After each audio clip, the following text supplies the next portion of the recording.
ولسمشر غني وویل له پاکستان نه اعلان سوې جګړه لا هم روانه ده. سلام، وخت مو پخیر، راته ستړي مه سئ. له مطلب تر شریک کېدنه مخکې زموږ چینل ضرور سبسکرایب کړئ. ولسمشر اشرف غني په خپلو تازه خبرو کې ویلي دي چې د پاکستان لخوا د افغان خاورې پر ضد اوس هم نه اعلان سوې جګړه روانه ده. هغه وایي چې ترهګرې ډلې اوس هم په پاکستان هېواد کې پټنځایونه لري او له هغه ځای څخه ملاتړ ترلاسه کوي. ولسمشر غني د ترکیې له یوه ټلویزیون TRT سره ځانګړې مرکه کوله چې په دغه مرکه کې نوموړي ویله چې د پاکستان لومړی ځل دی چې په دغه هېواد کې د مدرسو په نصاب کې د تغییر رامنځته کولو اقدام کړی دی. نوموړي د پاکستان سره د اړیکو په اړه ویل چې د پاکستان سره زموږ اړیکې د هغوی د پالیسي او راتلونکو اقداماتو پورې تړلې دي. هغه وایي چې هدف مو دا دی دواړه دولتونه د یو بل بشپړ خپلواکۍ ته درناوی ولري.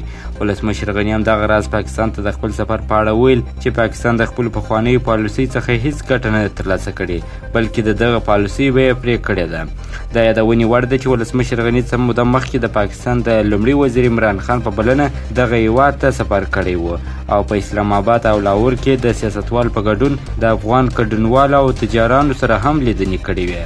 نوموړي همدغه راز په اسلام آباد کې له پښتون ملتپالو ګوندونو مشرانو سره هم ولیدله او په لاهور کې بیا د پاکستان ملي سوداګرو ته هم خپله وینا وکړه. ولسمشر غني د پاکستان له لوړپوړو چارواکو سره ولیدله او هغوی ته یې ویل چې که دا ځل هم له ده په کړو ژمنو وفا ونه کړه نو افغان ولس به بیا کله هم د پاکستان سفر ته پرې نږدې. دا یادونې وړ ده چې ولسمشر غني د خپل واک په لومړۍ کې هم پاکستان ته سفر کړی و چې هغه مهال د نواز شریف حکومت و، خو په وینا چې له غني سره شوې ژمنې بیا پوره نه شوې. همدغه راز دا وروستی سفر د ولسمشر غني له تېرو سفرو څو کاله وروسته ترسره سو.